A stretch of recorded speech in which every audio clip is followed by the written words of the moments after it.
Alright guys, this is going to be my review of Justice League Power Rangers #1. This is probably one of the most anticipated crossovers I've been waiting for since the start of the new year. This was the one thing, actually, I was really looking forward to comic-wise, and I'm still in shock that this actually got made. So, and yeah, I understand, they made it because Power Rangers and Justice League is both getting movies, so yeah, it's kind of like with, when we got new Avengers and Transformers crossing over, is because we had Spider-Man 3 and Transformers coming out that year.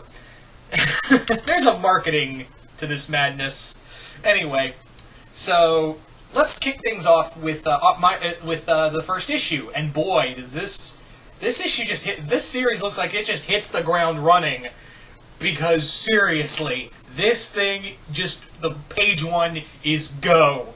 It is total go time.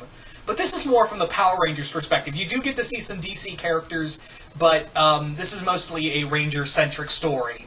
And I really hope, because this is my thing with crossovers, that don't give a lot of love to one side and make the other one not matter as much. You know? And hopefully this'll even out by the rest of the series. But yeah, this is more Power Ranger-centric of them going to the DC universe. So the story opens with Angel Grove is just destroyed. It is just a crater in the ground, and Superman is looking at Angel Grove along with the Rangers, and he looks at Zack and he's like, "You need to get through this." And I was like, "Oh, so it's going to be a Zack-centric story. Cool." I like Zack, so yeah. So we go back 36 hours later, and the Rangers have been called by Zordon to the headquarters, and Zordon's like, "Look, Alpha's missing, we gotta go find him." So the Rangers fan out, and then Zack finds a damaged Alpha. Turns out that's not Alpha, it was a bomb, and a tracker. And guess who shows up in the command center?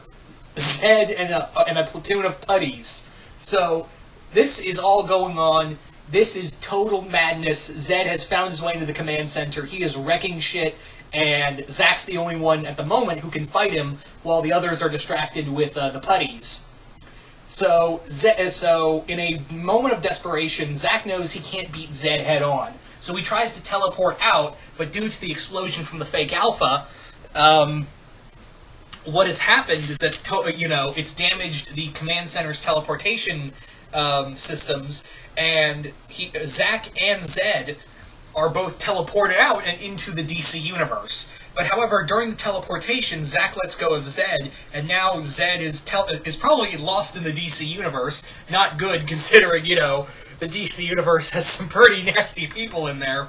But he ends up smack dab in Gotham, right in front of Batman. Seriously, like, no build-up or anything. He just ends up in front of Batman, and he's got the axe out, and yeah, Batman just goes, "Put down the axe," and Zack's like, "No, I'm not doing that." So of course they fight, and then the other Rangers follow behind the dimensional signal, and yeah, they just end up, and they fully acknowledge, yeah, we're in a different universe. Billy even says, "You teleported us into a different universe. Thanks, Zack." But no, everyone's just like, yeah, we're in an alternate universe now, let's go save Zack and try to find our way back. I think I just rhymed there. So yeah, this is what I like about this comic, and as much as I love the Batman TMNT crossover, this does something a little better that the Batman TMNT kind of I feel like didn't do right. Remember when Batman beat the Ninja Turtles and actually fought Splinter to a draw? And I was like, even as a team, they should have been able to handle Batman. And here, it's a little more fair, because at the start, Batman's fighting all 5 Rangers. He is fighting the entire all 6 Rangers. And, yeah, he manages to get in some good moves, but as a team, they still manage to overwhelm him. Not really, well, I wouldn't say overwhelm. Overwhelm's the wrong word. They managed to hold him, they managed to fight him back. It's not so much that they completely beat him. This would have been the same thing if I had a problem. It'd been if the Turtles beat Bruce in their crossover, I'd have had a problem there. It's like, yeah, they just totally trashed him. But yeah, it's a little more fair. Where the Rangers, they still have trouble with Batman, but at the same time, Batman's like, I cannot fight these guys, all 5 of them head on. They're gonna outflank me at some point, and they have some skill. So, here's the weird thing. He calls directly to the Flash, rather than any member of the Batman family, and he says, "Hey, look, Barry, I need you over here now. I have got some weirdos here in tights. It's freaky. Get over here." So Barry zooms over there, no pun intended. He zips over there, and yeah, the Rangers are like, "Whoa, what the fuck? What the fuck? How is he moving? What?" So they're being confused, and Batman gets the Batmobile, and he's like, "I got him now." And then Kimberly's like, Kim's like, Pterodactyl Zord. Yeah, she literally calls. I don't know how how this works, but yeah, Kimberly literally calls the Pterodactyl Zord right into Gotham, from another dimension. It flies in, grabs the Batmobile, and flies off. And Barry's like, "Oh shit!" So he calls Cyborg, and he's like, "Dude, I don't know how to tell you this, but a robot pterodactyl." A giant dinosaur robot captured Batman and the Batmobile, and there's some weird teenagers in suits. Get the League, man. This is fucked. This is FUBAR, man. And that's the end of the issue. Like I said, this comic hits the ground running. Like, seriously, there was, in most crossovers there's like build-up. Not in here. This is 0 to go in page 1. Again, I'm really excited to see this be very Zack-centric. I'm very excited to see this, it's always cool to see Tommy and Jason get the spotlight, but I feel like the other Rangers outside of Tommy and Jason, sometimes, Trini, Billy, and Zack sometimes got the shaft in some places.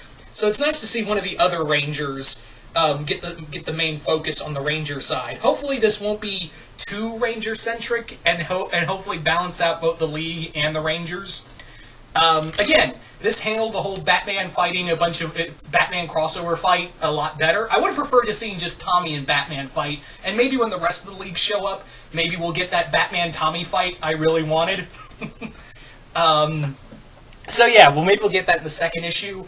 But again, this is it's a cool way to show up, and I'm really excited to see where Zed ended up in the DC universe. Who knows? Maybe Zed and Darkseid teaming up. As much as I kind of like, yeah, Darkseid's kind of the go-to villain, I'm still like, yeah, Zed and Darkseid, that'd be pretty fucking cool. And again, it's Lord Zed. How can I not be excited for that? And I'm really excited for this crossover. This very much feels like in the Ranger and general comic book sense, where it's, yeah, this is 0 to go in a heartbeat. So I was very impressed by this. I'm very impressed. Again, they handled the whole Batman fighting different characters a little bit better. He didn't beat them, but they didn't beat him either. But he had trouble fighting. That's the thing, is that, yeah, he was managing to fight them, but there was too many of them. They're well trained, and he knew, yeah, I can't fight these guys. And it wasn't like, oh, Batman beats everybody. So I like that. So again, really excited to see where the next 5 parts go with this comic book. I am super excited for where this is going to go. I cannot wait for how this is all going to play out.